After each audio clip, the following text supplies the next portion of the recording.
What's he? A whistling kite. Oh, you just whistled right on cue. The whistling kite at the top there, he just did a lovely whistle for us. There's your purple swamp hens. Over on the right is our first egret. Now we have lots of egrets out here, and there are actually 3 types of egrets.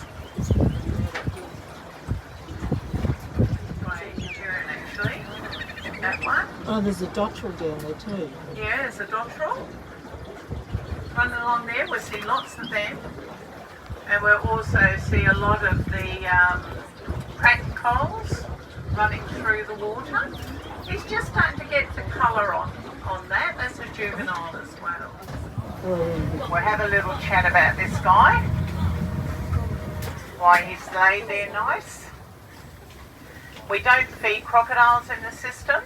They're totally in the wild. Now all those lumps and bumps on his back, they're called osteoderms. Okay, so they're a bony protrusion under the skin. And what they're doing, he's laying there and heating his body to the 32 degrees that he needs to survive. That's their body temperature. And he heats up all those tiny little blood vessels under the skin that race around. They're ectothermic, is what crocodiles are, and they've been in this shape and form for over 250 million years. All those spikes on his tail, they're called scoops, and they're what get him through the water.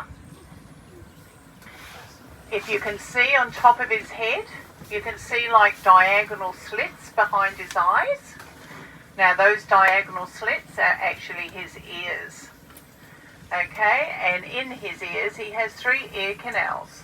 One of them is interconnecting straight across the middle from one side of his head to the other, what gives him pinpoint hearing. His eyes are very high up, which gives him binocular vision, and he also has 3 eyelids. One of them being a nictitating membrane, which is a see-through eyelid, so when he goes under the water he can actually see where he's going. And you can see the little lump on the top of his snout, and that lump is his nostrils. That's food. If they got too cold, they actually don't eat at all, because they've got to slow their metabolism down so they're conserving their energy. They are natives. So every croc has different colour camouflage. They're not all the same, and you can certainly see how the Army, Air Force, Navy all got their camouflage patterns from. You need to have so many babies because the crocs eat them and the birds eat them. There's a wallaby in the background as well. I just felt it hit the mud. So I'm going back a little bit. We've also got the yellow lapwing, which you know as the plover. And they had lots of babies just recently. There's one just here on the left in the water. Yeah, there's one right here. Look at him. See, just here in the water. He's just going to catch a fish. Looks a bit. And where's the other one? You can see their eyes and ears very clearly like that. And there's a Pacific heron. Oh, that's cool. Yeah, that's the one. But where's the other one? Oh, you be careful. I'm almost getting stuck on the mud here. Very close to the edge. He's eating something. And of course the plovers work really, really hard at trying to frighten the birds away.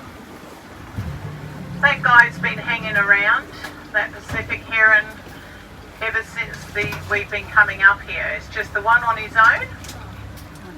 There's also a couple of glossy ibis I can see out there. And a few pygmy geese. Just straight, yeah, in amongst the long grass there. The glossy ibis. Quite the smallest ibis we have out here. And a couple of that's the black binge. Raja shell ducks Yeah, with black their binge. babies. Trying to keep them nice and close.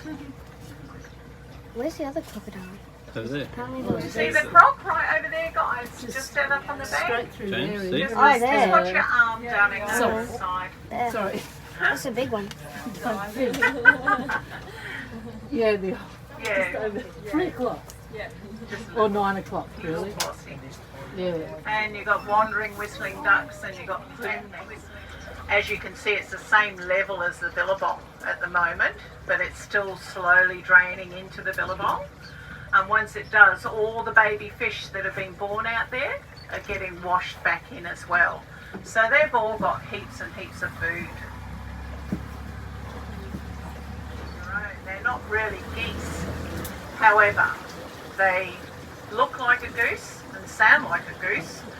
So they've named them magpie geese. The cotton picnic geese, just in here. Sorry, what is it? Oh, the cotton picnic geese. Ah, yes. That, You mean the green Green, picnic are they? geese? Yeah, Yeah, yeah, green yeah, picnic sorry. geese. Yeah, and they have a beautiful olive green in their wings when they fly, and they make a really high pipping noise when they fly. So there's quite a few nests out here, but this forest actually burnt down a few years ago after we had a couple of extremely dry seasons. And where paperbark, normally speaking, would not burn, because they have around 70 layers of paper when they're full grown. So pheasant cocals up to the left about 11 o'clock on top of that tree. Orange and fluorescent blue, straight in front of the boat now, just above the water, guys.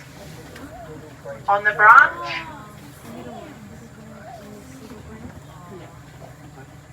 Now remember, there's a croc under us somewhere, so no leaning over the side, guys.